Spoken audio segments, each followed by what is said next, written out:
Welcome to NRK narrates. దేవుని పరిశుద్ధమైన ప్రశస్తమైన నామానికి స్తుతులు స్తోత్రాలు. మీ అందరికీ నా వందనాలు తెలియజేస్తున్నాను. మీ అందరికీ క్రిస్మస్ శుభాకాంక్షలు తెలియజేస్తున్నాను.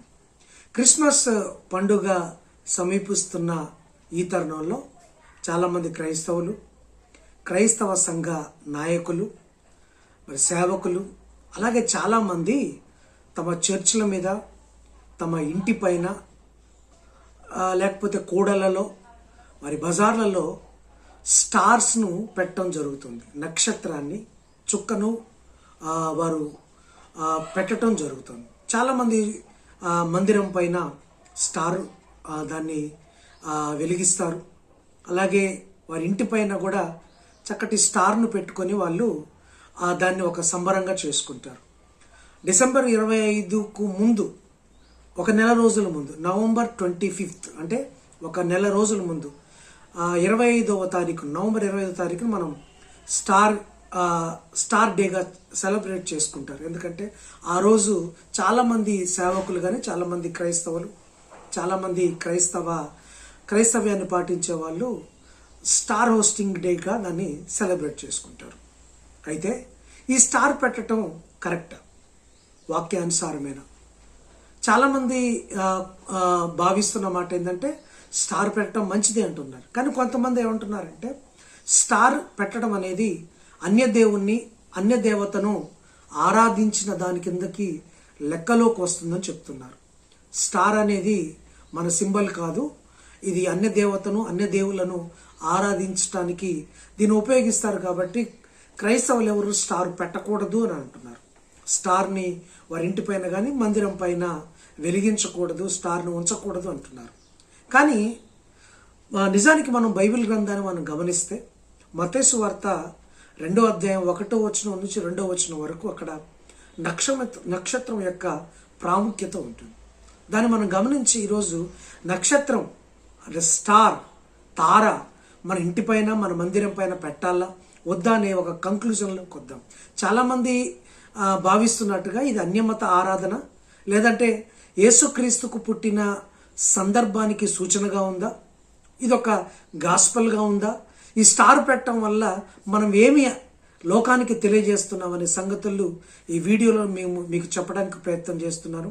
స్కిప్ చేయకుండా చివరి వరకు ఈ వీడియో చూసి దేవుని యొక్క, బైబిల్ యొక్క జ్ఞానాన్ని తెలుసుకోవడానికి ప్రయత్నం చేయండి. మత్తయి వార్త 2వ అధ్యాయం 1-2 వచనాలు నేను చదువుతాను. మీ బైబిల్లో కూడా ఉంటుంది. అలాగనే మత్తయి వార్త 2వ అధ్యాయం 1-2 వచనాలు. రాజైన హేరోదు దినములయందు యూదయ దేశ బెత్లెహేములో యేసు పుట్టెను. పిమ్మట ఇదిగో తూర్పు దేశపు జ్ఞానులు యెరూషలేమునకు వచ్చి, యూదుల రాజుగా పుట్టినవాడు ఎక్కడ ఉన్నాడు? తూర్పు దిక్కున మేము ఆయన నక్షత్రము చూచి ఆయనను పూజింప వచ్చితిమని చెప్పిరి. ఇక్కడ నక్షత్రం అనే మాట మత్తయి వార్త 2వ అధ్యాయం 2వ వచనంలో కనపడుతుంది. తూర్పు దేశపు జ్ఞానులట ఒక నక్షత్రాన్ని చూశారట వాళ్ళు. ఆ నక్షత్రం మామూలు నక్షత్రం కాదు. అంతకుముందు కూడా నక్షత్రాలు వెలుగుతున్నాయి, అంతకుముందు కూడా ఖగోళంలో నక్షత్రాలు ఉన్నాయి. కానీ వారు ఆ జ్ఞానులు కనుగొన్న నక్షత్రం మామూలు నక్షత్రం కాదు. That was a special star, ఒక ప్రత్యేకమైన నక్షత్రం. అది వాళ్ళు కనుగొన్నారు ఏంటంటే ఈ నక్షత్రం మామూలుగా ఇది ఉదయించేది కాదు, ఈ స్టార్ అనేది ఒక ప్రత్యేకమైన స్టార్గా ఉంటుందని వాళ్ళు పరిశోధించారు, గ్రంథాలను వెలికి తీశారు. ఆల్రెడీ వారి జ్ఞానులు కాబట్టి వారి జ్ఞానానికి ఆ స్టార్ ఎందుకు ఉదయించిందో అర్థం కాక వారు పరిశోధించారు. తమ దగ్గరున్న తత్వశాస్త్రాలు కానీ, తమ దగ్గరున్న మరి బుక్స్ కానీ, లేకపోతే తమ దగ్గర ఉన్న ఏ లాజిక్స్ కానీ వాళ్ళు చేసినప్పుడు వాళ్ళ కంక్లూజన్కి వచ్చింది, వాళ్ళు తెలుసుకుంది ఏంటంటే ఆ స్టార్ మామూలు స్టార్ కాదు. ఆ తార నక్షత్రము యూదుల రాజుగా, బెత్లెహేము యెరూషలేము ప్రాంతంలో యూదుల రాజుగా పుట్టినవాడు పుట్టినప్పుడు ఆ స్టార్ ఉదయిస్తుందని వాళ్ళు తెలుసుకున్నారు, వారు కనుగొన్నారు. ఆ జ్ఞానానికి వాళ్ళు వచ్చారు. ఆ జ్ఞానం వచ్చి ఆయన మహా గొప్ప రాజు, ఆయన మామూలు రాజు కాదు, ఆయన మనం పూజించడానికి వెళ్దాం పదా అని చాలామంది జ్ఞానులు అది తెలుసుకొని అత్యానంద భరితులై సంతోషంతో వారు సుదూర ప్రాంతాల నుంచి యెరూషలేములకు వాళ్ళు ప్రయాణమయ్యారు. సుదూర ప్రాంతం, తూర్పు దేశం. యేసుప్రభు వారు పుట్టిన బెత్లెహేము, యెరూషలేము ప్రాంతము పశ్చిమాన ఉంటుంది. వీళ్ళు తూర్పు దేశపు జ్ఞానులుగా ఉన్నారు. వారు ఒంటెల మీద కానీ ఇంక మరొక వాహనంలో ఒంటెల మీద ప్రయాణం చేస్తూ తూర్పు దేశంలో చాలా సుదూర ప్రాంతం కొన్ని రోజుల పాటు ప్రయాణం చేసి వారు యెరూషలేముకి వచ్చారు. వారు కనుగొన్నది ఏంటంటే యూదుల రాజుగా పుట్టినవాడు మేబీ రాజవంశంలో పుడతాడు, రాజకుటుంబంలో పుడతాడని అప్పటికి యూదాయ దేశాన్ని పరిపాలిస్తున్న రాజు హేరోదు దగ్గరికి వెళ్ళి, మీ ఇంట్లో రాజుగా పుట్టిన వారు ఉన్నారట, మేము ఆయన్ని పూజించడానికి వచ్చినప్పుడు ఆయన కంగారు పడ్డాడు. ఎందుకంటే యూదయ పరిపాలిస్తున్న ఆ బెత్లెహేము ఆ ప్రాంతాన్ని, యెరూషలేమును పరిపాలిస్తున్న ఆ హేరోదు కఠినుడు, రాజకాంక్ష కలిగినవాడు, తన రాజ్యానికి తర్వాత రాజుగా అడ్డొస్తాడని తన కొడుకును చంపినవాడు, తన తమ్ముణ్ణి చంపినవాడు, అంటే తనకు అడ్డు లేకుండా అన్నీ చేసుకున్నవాడు. వామ్మో ఇప్పుడు ఎవరో యూదుల రాజు వస్తున్నాడు అనేసరికి కలవరపడ్డాడు, బాగా ఇబ్బంది పడ్డాడు. అయితే ఒక మాస్టర్ ప్లాన్ వేసి, సరే మీరు వెళ్ళండి, మా ఇంట్లో అయితే పుట్టలేదు, మీరు ఎక్కడో తెలుసుకోండి అని చెప్పినప్పుడు జ్ఞానులు అక్కడి నుంచి వాళ్ళు బెత్లెహేము ప్రాంతానికి వస్తారు. ఆ తార, ఆ చుక్క వారిని గైడ్ చేస్తుంది, వారిని లీడ్ చేస్తుంది. వారికి ఒక గూగుల్ మ్యాప్ లాగా, ఒక నావిగేటర్ అది పనిచేసి యేసుప్రభు వారు ఏ ఇంట్లో అయితే ఉన్నారో, అప్పటికి పశువుల పాక నుంచి ఒక ఇంట్లోకి వాళ్ళు షిఫ్ట్ అయిపోయారు. కొన్ని నెలలు అవుతుండొచ్చు, మేబీ ఒక year, 1.5 years, 2 years maybe below అవుతుండొచ్చు. ఎన్ని రోజులు అనేది ఇదమిత్తంగా చెప్పలేము. కానీ జ్ఞానులు వచ్చేసరికి యేసుప్రభు వారు పుట్టి కొన్ని రోజులు అయిపోయింది. సో వారు అక్కడి పశువుల పాక నుంచి ఆ జనాభా సంఖ్య బిజీ అయిపోవటంతో ఎవరిళ్లకు వాళ్ళు వెళ్ళిపోవటంతో యేసుప్రభు వారి తల్లిదండ్రులైన యోసేపు మరియకు ఒక ఇల్లు దొరికింది. ఆ ఇంట్లో వాళ్ళు ఉంటున్నారు. సో ఆ ఇంటి పైన స్టార్ నిలిచిపోవటంతో ఆ జ్ఞానులు ఆ ఇంట్లోకి వెళ్ళి ఆ ఇంట్లో ఉన్న యేసుప్రభు వారి, బాలుడైన యేసుప్రభు వారిని వారు ఆరాధించి ఆయనకు బంగారము, సాంబ్రాణి, బోలము సమర్పించి వారు అత్యానంద భరితులై యేసుప్రభు వారిని ఆరాధించిన సందర్భం అక్కడ చూస్తాం. ఇది స్టార్కున్న ప్రత్యేకత. ఎందుకు మరి క్రైస్తవులంగా స్టార్ పెడతామంటే ఇందుకే. స్టార్ అనేది యేసుప్రభు వారు పుట్టిన ఒక సింబల్, ఒక గుర్తు. ఆ గుర్తును చూసే జ్ఞానులు యూదుల రాజు పుట్టాడని వారు తెలుసుకున్నారు. ఎక్కడో సుదూర ప్రాంతాల్లో ఉన్న వారికి యూదుల రాజు పుట్టాడని ఎలా అర్థమైందంటే స్టార్ వల్లనే. పక్కన ఉన్న గొర్రెల కాపరికి ఆ స్టార్ యొక్క విలువ అర్థం కాలేదు. వారి దగ్గరికి దేవదూత రావాల్సి వచ్చింది. గబ్రియేల్ దేవదూత వచ్చి ప్రపంచానికి మహా సంతోషకరమైన సువర్తమానం వచ్చింది, యూదుల రాజుగా పుట్టారు, లోకరక్షకుడు పుట్టారు, మీరు వెళ్ళి వారిని సందర్శించండి అని గొర్రెల కాపరికి దేవదూత చెప్పారు. కానీ సుదూర ప్రాంతాల్లో ఉన్న జ్ఞానులకు మాత్రం చుక్క వారికి జ్ఞానాన్ని తెలియజేసింది. చుక్క వారి అజ్ఞానాన్ని తీసేసి జ్ఞానాన్ని ఇచ్చింది. అంటే అర్థం ఏంటంటే చుక్క సువర్తమానాన్ని అందించింది, సత్యాన్ని అందించింది. ఆ చుక్క వలన వాళ్ళు సత్యాన్ని తెలుసుకున్నారు, సువర్తమానం తెలుసుకున్నారు. యూదుల రాజుగా పుట్టిన వారిని ఆరాధించడానికి ఆ చుక్క కేంద్ర బిందువు అయిపోయింది. అలాంటి చుక్కను మనం ఎందుకు ధరించకూడదు? మన ఇళ్ళ మీద ఎందుకు, మన చర్చెస్ మీద మనం పెట్టకూడదు? దాన్ని వెలుగు సింబల్గా ఎందుకు పెట్టకూడదు? ఒకసారి ఆలోచించండి. అది సువార్తకు కేంద్రంగా ఉంది. యేసుప్రభు వారు పుట్టిన సందర్భానికి నక్షత్రం అనేది ఒక సూచనగా, ఒక సూచక్రియగా ఉంది. అటువంటి స్టార్ను మనము ఇంటిపైన కానీ, మన మందిర చర్చ్ పైన కానీ కూడలలో పెట్టడం ద్వారా ఇతరులు, అన్యులు ఇది ఎందుకు స్టార్ పెట్టారని వాళ్ళకు ఒక ఆలోచన వచ్చినప్పుడు, ఓహో యేసుప్రభు వారు పుట్టినప్పుడు ఆకాశంలో ఒక నక్షత్రం పుట్టింది, ఆ నక్షత్రం మామూలు నక్షత్రం కాదు అని వారు తెలుసుకున్నప్పుడు వారికి సువార్త వెదజల్లే అవకాశం ఉంది, సువార్త అందే అవకాశం ఉంది. పైపెచ్చు లోకరక్షకుడిగా పుట్టిన వారు ఓన్లీ క్రైస్తవులకే రక్షకుడిగా పుట్టలేదు. ఓన్లీ యూదుల రాజుగా పుట్టినవాడు యూదులను పరిపాలించడానికి పుట్టలేదు, కానీ సర్వమానవాళి లోకముల పాపమును పరిహరించడానికి ఆయన పుట్టాడు. ప్రజలందరికీ కలగబోవు మహా సంతోషకరమైన సువర్తమానమును అందించడానికి ఆయన పుట్టారు. సో అలాంటప్పుడు ఈ సువర్తమానము స్టార్ ద్వారా తెలియపరచబడుతుంది. ఇది అన్ని దేవతను అన్ని దేవుణ్ణి ఆరాధించటం ఎంత మాత్రమో కాదు, సూర్య భగవాన్ని ఆరాధించటం కాదు. అఫ్ కోర్స్ చాలా సింబల్స్ ఉన్నాయి. స్టార్ను ఆరాధించే వాళ్ళు, సూర్యుని ఆరాధించే వాళ్ళు ఉండొచ్చు. వారు దేవతగా దేవిగా వాళ్ళు కొలుచుకొని ఆరాధించవచ్చు. అది మనం చేయట్లేదు కదా. ఇది గాస్పెల్ని ప్రజెంట్ చేస్తున్నాం. It's a good news. Yesu ప్రభు వారు ఈ లోకంలో పుట్టడం అనేది it's a good news. It's a breaking news. It's a good news. ఆ గుడ్ న్యూస్ను స్టార్ అనే సింబల్ ద్వారా మనం తెలియజేస్తాం. స్టార్ అనే సింబల్ ద్వారా తెలియజేస్తున్నాం. సో దాన్ని స్టార్ పెట్టుకోవడంలో తప్పు లేదు. బైబిల్ గ్రంథంలో సెలవిస్తుంది ఏంటంటే జ్ఞానులకే జ్ఞానం ఇచ్చింది ఆ తార, ఆ చుక్క. వాళ్ళకు ఒక గూగుల్ మ్యాప్ లాగా ఈరోజు మనం ఒక తెలియని మార్గానికి వెళ్ళాలంటే ఎలా అయితే గూగుల్ మ్యాప్ని ఆశ్రయిస్తామో, నావిగేటర్గా మనం చూసుకుంటామో, ఆ రోజు వాళ్ళు తెలియని మార్గానికి తెలియని ప్లేస్కి వెళ్తున్నప్పుడు ఆ తారే వారికి చుక్కాని అయిపోయింది. ఆ చుక్కే వారికి చుక్కాని అయింది, నావిగేటర్ అయింది. గూగుల్ మ్యాప్లో మనం ఎలా అయితే డెస్టినేషన్ ప్లేస్ పెట్టుకుంటామో వారికి అది డెస్టినేషన్ ప్లేస్ అయిపోయింది. ఈరోజు తార మనందరి చీకటిని పారద్రోలే వెలుగునిచ్చే ఒక డెస్టినేషన్ ప్లేస్గా ఉంది. ఆ చుక్క యేసుప్రభు వారికి సాదృశ్యంగా ఉంది. ఆ చుక్క యేసుప్రభు వారికి సాదృశ్యంగా ఉంది. జనరల్గా చుక్క సాయంకాలం అంటే చీకట్లో పుడుతుంది. చీకటిని పారద్రోలే చుక్కలుగా ఉంటాయి. చుక్కలు వెలుగు చుక్క. అది యేసుప్రభు వారు వెలుగు చుక్క. చీకటిని పారదోలటానికి పుట్టిన చుక్క. ఆ చుక్క మనుషుల్లో పాపము చేత గూడు కట్టుకుపోయిన అంధకారాన్ని, అజ్ఞానం చేత గూడు కట్టుకొని పోయిన చీకటిని, అసత్యము చేత నిండిన చీకటిని, అపవాది పీడించుకొని తింటున్న ఆ చీకటి ప్రపంచపు వాణ్ణి ఛేదించడానికి, చీల్చడానికి పుట్టినవారు యేసుప్రభు వారు. అంటే చీకటిని చీల్చడానికి వేకువ చుక్క వలె, వెలుగు కిరణం వలె పుట్టినవారు యేసుప్రభు వారు.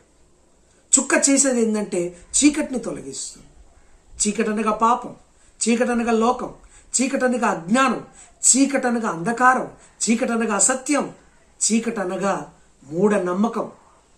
ఇటువంటి వాటిని అన్నిటినీ తొలగించడానికే యేసుప్రభు వారు ఈ లోకంలో పుట్టారు. అటువంటి చుక్కను మనం ధరించటం, అటువంటి చుక్కను సింబల్గా పెట్టుకోవడంలో ఏమాత్రము తప్పు లేదు. It's a pleasure, it's a honour, it's a gospel. అంతేకాదు చుక్క జ్ఞానుల యొక్క అజ్ఞానాన్ని తీర్చింది. అంటే జ్ఞానులకే జ్ఞానాన్ని బోధించింది. అప్పటికే వారు చాలా పండితులు, జ్ఞానులు, శాస్త్రులు, శాస్త్రవేత్తలను వాళ్ళని పిలిచేవారు. కానీ ఆ శాస్త్రవేత్తలకే అందరిది ఏంటంటే ఆ చుక్క ఎందుకు తూర్పు దిక్కున ఉదయించిందని వాళ్ళు పరిశోధించారు. అంటే ఆ చుక్క జ్ఞానులకే జ్ఞానాన్ని బోధించింది, జ్ఞానాన్ని నేర్పించింది. ఈరోజు మనుషులు అజ్ఞానంతో ఉన్నారు. లోకజ్ఞానం ఉంది, చదువు జ్ఞానం ఉంది, లేకపోతే ఈ లోకానికి సంబంధించిన ప్రతి జ్ఞానము సంపాదించుకుంటున్నాడు మనిషి. కానీ దైవ జ్ఞానాన్ని సంపాదించుకోలేకపోతున్నాడు. యేసు ప్రభు వారు జ్ఞాన సంపదగా ఈ లోకంలోకి వచ్చాడు, ఆలోచనకర్తగా వచ్చాడు. యెషయా గ్రంథం 9వ అధ్యాయం 6వ వచనంలో ఎలైనగా మనకు శిశువు పుడతాడు, ఆయనకు మన కుమారుడు అనుగ్రహించబడతాడు, ఆయన పేర్లు పెట్టబడతాడు, ఆయన బలవంతుడు, అద్వితీయుడు, ఆలోచనకర్త, నిత్యుడగు తండ్రి, సమాధానకర్తయగు అధిపతి అని అతనికి పేరు పెట్టమని. ఆ 5లో 5 యేసుప్రభు వారికి పెట్టబడిన పేర్లో ఆలోచనకర్త అంటే జ్ఞానాన్ని ఇచ్చేవాడు. జ్ఞానమును ఆయన సొత్తు, ఆయన ఇచ్చేవాడు. ఈ లోకానికి అప్పటి వరకు ఉన్న అజ్ఞానము, పాపపు అజ్ఞానాన్ని తీసివేసి పరిశుద్ధమైన జ్ఞానాన్ని, పరలోకపు జ్ఞానాన్ని ఇవ్వడానికి యేసు ప్రభువారు ఈ లోకంలో పుట్టారు. ఒకటిని చీకటిని చీల్చడానికి, 2 మనుషుల్లో గూడు కట్టుకొని పోయిన అసత్యాన్ని తొలగించి నిజమైన జ్ఞానాన్ని ఇవ్వడానికి పుట్టారు. 3వది మనకు మార్గాన్ని ఇవ్వడానికి పుట్టారు. చుక్క జ్ఞానులకు మార్గాన్ని తెలియజేసింది, సరైన మార్గాన్ని తెలియజేసింది, నీతివంతమైన మార్గాన్ని తెలియజేసింది, సత్య మార్గాన్ని తెలియజేసింది. అంతకుముందు మార్గాలు లేవా? యేసు ప్రభువారు 2000 సంవత్సరాలకు పూర్వం మార్గాలు లేవా? అనేక మంది మార్గాలు ఉన్నారు, అనేక మంది గొప్పవాళ్ళు ఉన్నారు. సోక్రటీస్ లాంటి వారు, ప్లేటో లాంటి వారు, చాలామంది గొప్పవాళ్ళు తమ తమ మార్గాలను వేశారు. ప్రజలందరినీ ఈ మార్గంలో నడవమని చెప్పారు. కానీ అదేవి సత్య మార్గం కాదు, అదేది జీవ మార్గం కాదు, అదేవి పరలోక మార్గాన్ని చేసేది కాదు, అదేది మనుషుల్లోని అజ్ఞానాన్ని పారద్రోలే మార్గము కాదు. యేసు ప్రభువారు వెలుగు చుక్కగా, వెలుగు దివ్యగా, వెలుగు సంబంధిగా ఈ లోకంలో పుట్టి నేనే మార్గము, నేనే సత్యము, నేనే జీవమని పునరుద్ఘాటించారు. నేను తప్ప తండ్రి వద్దకు వెలుటకు మరో మార్గము లేదు అని చెప్పారు. అంటే ఆయన మార్గం. జ్ఞానులు ఎక్కడో తూర్పు దేశంలో ఉండే బెత్లెహేము ప్రాంతానికి రావడం, యూదయ ప్రాంతపు యెరూషలేం ప్రాంతపు బెత్లెహేముకి రావడానికి ఆ చుక్క వారికి ఒక మ్యాప్ లాగా, ఒక నావిగేటర్ లాగా, ఒక చుక్కాన్ లాగా ఉపయోగపడింది. అంటే ఒక మార్గాన్ని చూపించి వాళ్ళు ఎక్కడికి నడవాలి, ఎక్కడికి వెళ్ళాలి, ఒక మార్గాన్ని తెలియజేసింది. అది సత్య మార్గం, జీవ మార్గం, రాజమార్గం. ఆ రాజమార్గం తెలియజేసింది ఏంటో తెలుసా? ఆనాడు యేసు ప్రభు వారు పుట్టినప్పుడు ఉదయించిన ఆ చుక్క. మన ఆ చుక్కను మనం ధరించుకోవడంలో, మన ఇంటి మీద పెట్టుకోవడంలో, మన మందిరాలపై అలంకరించుకోవడంలో, మన కూడలలో కానీ మన వాడలో పల్లెల్లో అలంకరించుకోవడంలో ఎట్టి పరిస్థితుల్లో తప్పు లేదు. అది అన్య దేవత ఆరాధన కాదు. ఆ చుక్కే మనకు మార్గాన్ని చూపించింది, మనకు జ్ఞానాన్ని ఇచ్చింది, మన పాపపు చీకటిని, అజ్ఞానపు చీకటిని, అసత్యపు చీకటిని తొలగించింది. అటువంటి చుక్కను పెట్టుకోవడం అనేది అది మనకు ఉపయోగపడేది, ఇతరులకు కూడా చెప్పడానికి ఇది ఉపయోగపడుతుంది. సో కాబట్టి చుక్కను ధరించుకోవడం అంటే స్టార్ను మన ఇంటి మీద హోస్ట్ చేయటం ఎంత మాత్రము కరెక్ట్ తప్పు కాదు. ఇప్పుడు ఆగస్ట్ 15కి మనం ఫ్లాగ్ హోస్టింగ్ చేస్తాం, 3 రంగుల జెండాను ఎగురవేస్తాం. ఎందుకు? 1947 సంవత్సరం బ్రిటిష్ వారి ఆ దాస్య శృంఖలాల నుంచి భారతదేశానికి స్వాతంత్రం లభించిన రోజు కాబట్టి మూవెన్నెల పతాకాన్ని మనం ఎగురవేస్తాం. యేసు ప్రభు వారు కూడా పాపపు దాస్యం నుంచి, అపవాది కోరల నుంచి విడిపించడానికి లోకరక్షకుడిగా ఈ లోకంలో పుట్టినందుకు సందర్భంగా మనం స్టార్ను హోస్ట్ చేస్తాం, స్టార్ని హోస్టింగ్ చేస్తాం పైన. It's a gospel, it's a good news, it's a breaking news. In fact it's a good news. ఆ గుడ్ న్యూస్ మనం ఎందుకు షేర్ చేయకూడదు? ఎందుకు గాస్పెల్ను ప్రజెంట్ చేయకూడదు? ప్రజలందరికీ కలుగబో మహా సంతోషకరమైన శుభవార్తను మన స్టార్ ద్వారా ప్రచురపరుస్తున్నాం, ప్రకటిస్తున్నాం.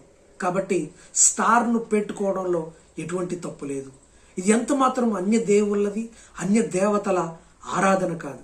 అయితే ఒక మాట, స్టార్ను పెట్టుకొని మన ఇష్టానుసారంగా జీవిస్తే అది కూడా మళ్ళా వేషధారణ కిందకి వస్తుంది. కొందరి ఇళ్లలో పైన స్టారు, కింద బారులా ఉంటుంది పరిస్థితి. స్టార్ పెట్టుకుంటారు కానీ కింద మాత్రం ఇష్టానుసారంగా వ్యవహరిస్తుంటారు. కొంతమంది మందిరాలపై స్టార్స్ పెట్టుకుంటారు కానీ ఆ మందిరాలు ఇష్టానుసారంగా వ్యవహరిస్తుంటారు, దైవక్రమం ఉండదు. కొంతమంది ఇళ్లలో స్టార్స్ను పెట్టుకుంటారు కానీ వాళ్ళ ఇళ్లలో నిత్యము అన్య ఆచారాలను, అన్య సిద్ధాంతాలను పాటిస్తుంటారు. ఇది తప్పు. ఇది గాస్పల్ను ప్రజెంట్ చేయకపోగా ఇది లోకస్తులకి, అన్యులకు వేరే సింబల్స్ను వేరే విధంగా దాన్ని ప్రొజెక్ట్ చేయటం జరుగుతుంటుంది. అయితే స్టార్ ఏ విధంగా అయితే మార్గము చూపిందో, చీకటిని తొలగించిందో, జ్ఞానాన్ని ఇచ్చిందో, మనము కూడా అన్యులకు, అజ్ఞానులకు, చీకట్లో ఉంటున్న వారికి మనము చీకటిని పారద్రోలే ఒక వెలుగు సంబంధుల వలె ఉండాలి. ఎందుకంటే I'm the light of this world అన్నారు యేసు ప్రభువారు. నేను ఈ లోకానికి వెలుగును అన్నారు. మీరు కూడా వెలుగు సంబంధులే ఉండండి అని చెప్పారు. క్రీస్తును ధరించిన మనము ఇక ఎంత మాత్రం మనం చీకటి సంబంధులం కాదు, మనం వెలుగు సంబంధులం. ఆ వెలుగును ధరించిన మనము ఆ వెలుగు సంబంధుల వలె ఉంటూ అనేక మందిని ఆ పాపపు, అజ్ఞానపు, అసత్యపు చీకట్లో నుంచి తొలగించి వాళ్ళని వెలుగు సంబంధాల కిందకి తీసుకురావాలి. అటువంటి వారంగా ఉండాలి తప్ప మళ్ళీ వాళ్ళలో కలిసిపోయి వాళ్ళలో ఉంటే వారి చీకటిని మనం తొలగించకపోగా ఆ చీకట్లోకి మనం జారుకునే ప్రమాదం ఉంటుంది. కాబట్టి నిజమైన పండుగ, వెలుగు పండుగ ఏదైనా ఉంది అంటే అది క్రిస్మస్ పండుగే, క్రీస్తు పుట్టుకే. ఆ పుట్టుక స్టార్ ద్వారా తెలియచేయబడుతుంది. స్టార్ను పెట్టుకోవడంలో తప్పు లేదు, కానీ ఇదేదో ఆచారబద్ధంగా లేకపోతే అదా పైన స్టారు కింద బారులా ఉండకుండా ఉంటే మాత్రం స్టార్ అనేది గాస్పల్ను ప్రజెంట్ చేస్తుంది, యేసుక్రీస్తు యొక్క రక్షణ సిద్ధాంతాన్ని తెలియపరుస్తుంది. కాబట్టి ఈ నా మాటలు మీరు గ్రహించి స్టాండ్ పెట్టుకోవడంలో తప్పు లేదు, కానీ అది ఒక జ్ఞానాన్ని, ఒక మార్గాన్ని, ఒక అసత్యాన్ని తీసివేసి మనుషుల్లో గూడు కట్టుకునే పాపపు చీకటిని తొలగించే స్టార్గా, అది యేసయ్యగా మనం గుర్తించగలిగితే దాన్ని ఇతరులకు చెప్పడానికి మనకు వీలుగా ఉంటుంది. దేవుడు ఇటువంటి మంచి జ్ఞానంతో మనల్ని నింపి అనేక మందికి జ్ఞానాన్ని మనం బోధించుతాము కాక. Thank you very much. మీ అందరికీ క్రిస్మస్ శుభాకాంక్షలు తెలియజేస్తున్నాను. God bless you all.